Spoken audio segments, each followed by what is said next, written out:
ఇలా సనాతన ధర్మం కోసం పనిచేస్తామన్నా, ఈ తెలంగాణ రాష్ట్ర అభివృద్ధి కోసం పనిచేస్తామన్నా.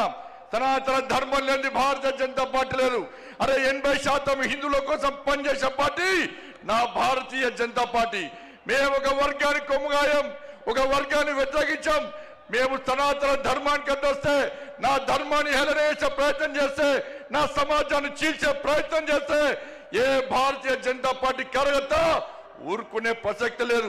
మేము అల్లాను కించపరచలే, మేము యేసు ప్రభుని కించపరచలే, కానీ నా రాముని కించపరిస్తే, నా భగవంతుని కించపరిస్తే, నా సమాజాన్ని హేళన చేసే ప్రయత్నం చేస్తే ఊరుకునే ప్రసక్తి లేదన్న విషయాన్ని కాంగ్రెస్ పార్టీ, వాళ్ళ కమ్యూనిస్టు పార్టీలు కానీ బీఆర్ఎస్ పార్టీ కానీ గుర్తుంచుకోవాలి. అందుకే భారతీయ జనతా పార్టీ కార్యకర్తలారా అందరం కలిసి పనిచేద్దాం. నేను ఏ రోజు కూడా పార్టీ తల వంచుకునే పని చేయనన్నా. ఇలా పార్టీ కోసం పనిచేస్తాం. మేమందరం కూడా ప్రతి భారతీయ జనతా పార్టీ కార్యకర్త జై శ్రీరామ్, భారత్ మాతాకి జై అని నేను భారతీయ జనతా పార్టీ కార్యకర్తలని చెప్పి తలెత్తుకొని సగర్వంగా తలెత్తుకునే విధంగా పనిచేస్తుంది తప్ప పార్టీకి తల వంచే పని చేయనన్నా. చాతగాని మూర్ఖులు, ధైర్యంగా రాజకీయంగా ఎదుర్కోలేని దద్దమ్మలు ఇలా ఏదో చేసి బండి సంజయ్ని కానీ భారతీయ జనతా పార్టీని ఇబ్బంది పడితే నేను ఫామ్ హౌస్ లో ఎలుకని కాదన్నా, ఫామ్ హౌస్ లో ఎలుకని కాదన్నా. నేను నా అయ్య పేరు చెప్పి రాజకీయాలు రాలేదన్నా, నా తాత పేరు చెప్పి రాజకీయాలు రాలేదన్నా, ఏదో జెండా పెట్టి అంటే రాలేదన్నా. నేను కాశాపు జెండాను, కమలపు జెండాను భుజం మీద మోసుకొని సామాన్య కార్యకర్తగా నా రాజకీయం ప్రారంభించి ఒక రాష్ట్రీయ స్వయం సేవకగా, ఒక ఏబీవీపీ కార్యకర్తగా, ఒక యువమోర్చా కార్యకర్తగా, ఒక నరేంద్ర మోడీ శిష్యునిగా భారతీయ జనతా పార్టీ కార్యకర్తగా పనిచేస్తున్నప్ప సగర్వంగా భారతీయ జనతా పార్టీ కార్యకర్తని తలెత్తుకొని తిరిగి పనిచేస్తున్నప్ప తల వంచే పని చెయ్యన్నా. నన్ను నమ్మండి అన్నా, తప్పుడు ప్రచారం నమ్మకండి అన్నా. మా ఎంబడి ఉండండి, ఇక వదిలిపెట్టే ప్రసక్తే లేదు. ఈ రోజు నుంచే మోడీ గారు ఈ రోజు వచ్చిపోయిన తర్వాత ఈ రోజు నుంచే తెలంగాణ రాష్ట్రంలో ధర్మం, తెలంగాణ అభివృద్ధి, ధర్మం ఆధారితంగా తెలంగాణ రాష్ట్రాన్ని అభివృద్ధి చేయాలంటే జై శ్రీరామ్, జై తెలంగాణ, జై శ్రీరామ్, జై శ్రీరామ్. ధన్యవాదాలు. జై శ్రీరామ్, జై తెలంగాణ. భారత్ మాతా కీ, భారత్ మాతా కీ. దేశం కోసం మోడీ, దేశం కోసం మోడీ. భారతీయ జనతా పార్టీ ఓబీసీ మోర్చా జాతీయ అధ్యక్షులు, రాజ్యసభ సభ్యులు డాక్టర్ లక్ష్మణ్ గారిని మాట్లాడాల్సి కోరుతా ఉన్నాను.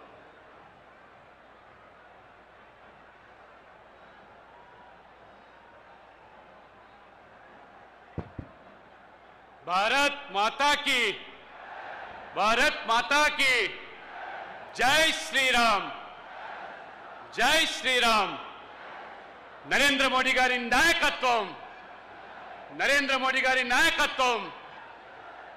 వేదిక ఆశించినటువంటి పెద్దలందరూ, లక్షలాది సంఖ్యలో విచ్చేసినటువంటి భాగ్యనగర్ ప్రజలారా, తెలంగాణ ప్రజానికమా, కార్యకర్త మిత్రులారా, మన ప్రియతమ ప్రధాని నరేంద్ర మోడీ గారు ముచ్చటగా మూడోసారి ప్రధానమంత్రిగా బాధ్యతలు చేపట్టి 5 రాష్ట్రాల ఎన్నికల ఫలితాల తర్వాత 3 రాష్ట్రాల్లో నరేంద్ర మోడీ గారి పట్ల నమ్మకంతో, విశ్వాసంతో బీజేపీ ఎన్డీఏని గెలిపించిన తర్వాత ఈరోజు వారు తెలంగాణలో కాలు మోపబోతా ఉన్నారు. ఇవాళ దానికి అర్థం ఇవాళ దేశవ్యాప్తంగా ఎక్కడ ఎన్నికలు జరిగినా పంచాయతీ నుంచి మొదలుకుంటే పార్లమెంట్ వరకు గెలుస్తున్నటువంటి ఏకైక పార్టీ అది భారతీయ జనతా పార్టీ మాత్రమే అని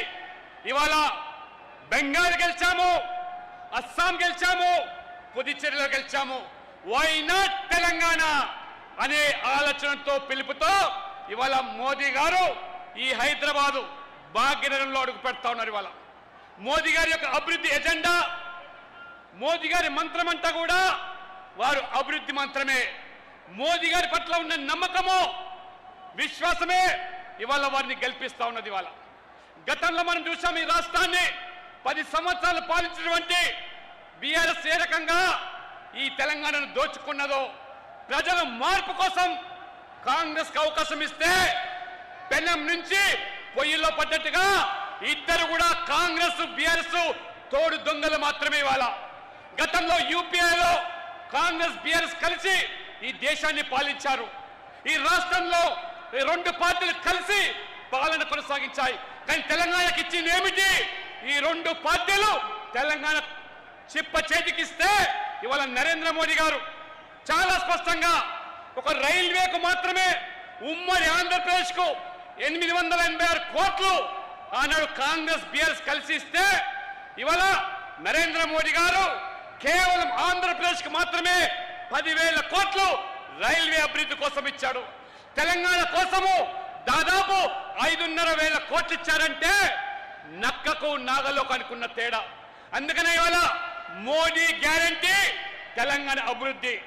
మోడీ గ్యారంటీ అంటే తెలంగాణ అభివృద్ధి. తెలంగాణ అభివృద్ధి కోరుకునేటువంటి ప్రతి వ్యక్తి కూడా మాతో కలిసి రండి. తెలంగాణలో మోదీతో కలిసి వస్తే అభివృద్ధి ఏమిటో చూపిస్తాం, అవినీతి పారదోలుతాం. ఖచ్చితంగా ఇవాళ కాంగ్రెస్ పార్టీ, కాంగ్రెస్ అంటేనే కరప్షన్, కమిషన్, కమ్యూనిజం, ఈ రకంగా మతతత్వ రాజకీయాలు. ఇవాళ కాంగ్రెస్ పార్టీ తెలంగాణలో కూడా ఒక వర్గం వారి కొమ్ము కాస్తూ ఏ రకంగా ఇవాళ సమాజంలో ఉన్నటువంటి 50% పైగా ఉన్న బీసీలలో ఇవాళ ముస్లింలను చేర్చి ఇవాళ బీసీల యొక్క పొట్ట కొడతా ఉంటే, ఏ రకంగా ఖర్గే నుంచి మొదలుకుంటే ఇవాళ మొసలి కన్నీరు గార్చే మీరు ఎస్సీ ఎస్టీ బీసీల పట్ల ఒకసారి ఆలోచన చేయండి.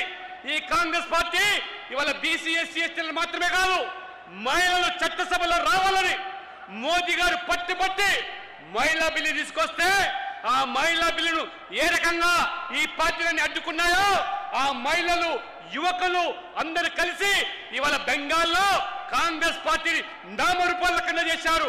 అడ్డుకున్నటువంటి మమతా బెనర్జీని బంగాళాఖాతంలో తోసేశారు. కాబట్టి మహిళలందరూ కూడా ఈ రోజు తెలంగాణలో ఆలోచన చేయండి. ఇవాళ సీట్లు పెంచుతాం, ఆ రకంగా కొత్త తరాన్ని రాజకీయాలు తీసుకొస్తాం. అసెంబ్లీలోనూ శాసనసభలోనూ పార్లమెంట్ లో సీట్లు ఉన్న శాతానికి ఉన్న సీట్ల సంఖ్యకు 50% పెంచుతామంటే ఏ రకంగా కొండి చేసి మోకాలికి బోడిగుండుకు లెక్క పెట్టి మహిళా బిల్లును అడ్డుకున్నారు. సీట్ల సంఖ్య పెరగకుండా కుట్రలు పడుతున్నారు. ఇవాళ తెలంగాణలో సీట్లు పెరిగితే మహిళలు మాత్రమే కాదు, ఎస్సీ ఎస్టీలు కూడా రాజకీయంగా చట్టసభలో అడుగు పెట్టడానికి అవకాశం ఉంది. పార్లమెంట్ లో కూడా ఎస్సీ ఎస్టీలు ఈ ఎంపీలుగా అయ్యే అవకాశం ఉంది. కానీ ఈ ముసలి కన్నీరు గార్చేటువంటి ఈ కాంగ్రెస్ పార్టీ ఎస్సీలను ఎస్టీలను మహిళలే కాదు, ఇవాళ యువతరాన్ని యావత్తు బీసీలను కూడా రాజకీయంగా ఎదుర్కొంటే